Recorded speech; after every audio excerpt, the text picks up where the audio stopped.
มาเบิ่งความเสียหายสวนทุเรียนสวนนี้อีกสวนหนึ่งพี่น้องเบิ่งนี่ที่เห็นนี่3 ต้นพี่น้องเลยเบิ่งนี่เบิ่งเนี่ยโค่นคักอะลินี่พี่น้องเลยเบิ่งโอ้เบิ่งเนี่ยเห็นบ่ถอนรากถอนโค่นคักอะลิ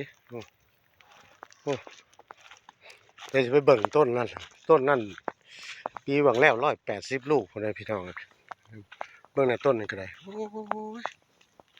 ทั้งพุ่นอะแห้งโคตรหลายพี่น้องเลยเบิ่งนี่เบิ่งนี่ต้นนี่ปีที่แล้ว180 ลูกอันนี้พวงมณีพี่น้องเลยอันนี้พวงมณีเห็นบ่ที่ผมเคยถ่ายปีที่แล้วพี่น้องเลยพวกนี้นี่บ่โค่นคักอะลิเห็นบ่ปีที่แล้วนี่ต้นนี่180 ลูกคนนั้นโอ้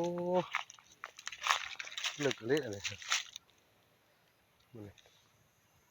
โค่นถอนรากถอนโค่นเขาเลย